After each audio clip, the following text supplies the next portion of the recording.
Guys, तो आज हम लोग 8 क्लास का विज्ञान देखेंगे जो विद्युत धारा के रासायनिक प्रभाव से है। इसका MCQ क्वेश्चन का हल करेंगे आज।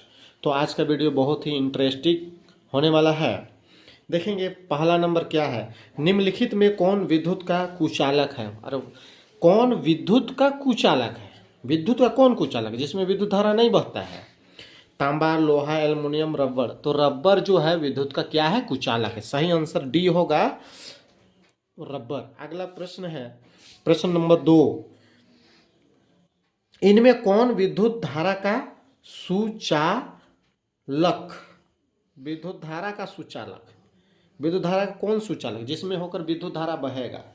लकड़ी, रबड़, कागज, पीतल। तो पीतल से विद्युत धारा बहता है, कागज से नहीं, रबड़ से भी नहीं, लकड़ी से नहीं। तो सही ऑप्शन डी, पीतल। अगला प्रश्न है 3, क्या बोल रहे हैं 3 में कौन विद्युत का चालक नहीं करता। कौन सा पदार्थ है जो विद्युत को बहने से रोकता है। तो तांबा, लोहा, प्लास्टिक, ग्रेफाइट। विद्युत को बहने से कौन रोकता है।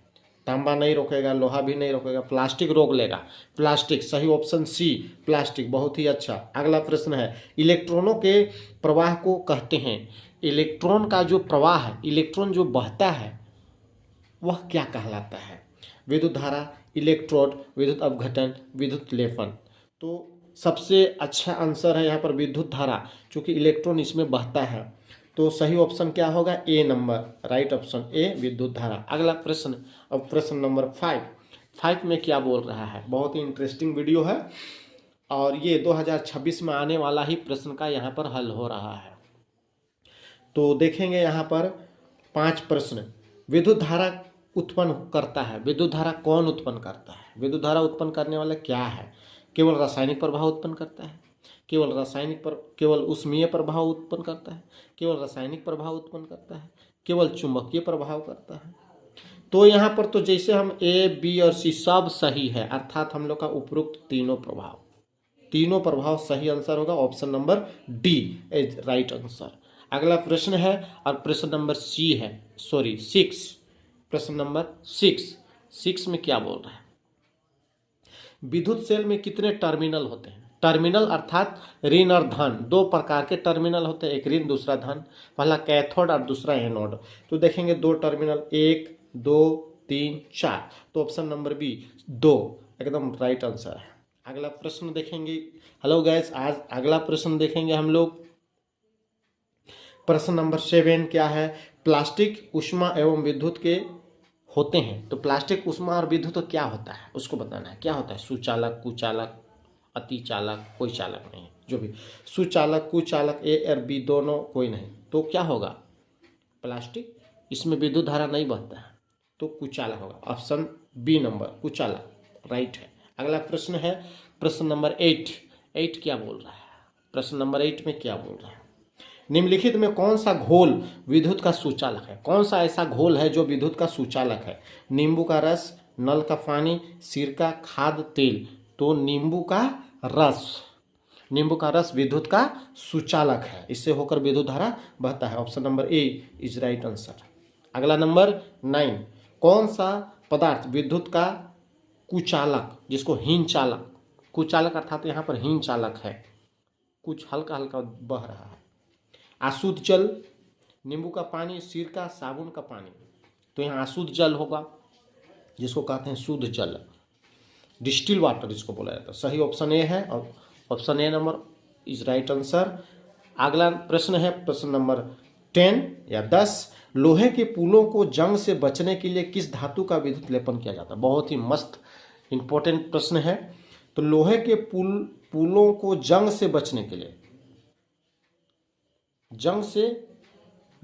क्या किया जाता है। पहला ऑप्शन क्रोमीकरण या क्रोमियम, दूसरा किसका लेप दिया जाता है, चांदी का, जिंक का, टीन का। क्रोमियम महंगा धातु है, चांदी तो महंगा है, जिंक सस्ता है, टीन सस्ता है। तो ये दोनों में से सही ऑप्शन क्या होगा, C, zinc, option number C is right answer.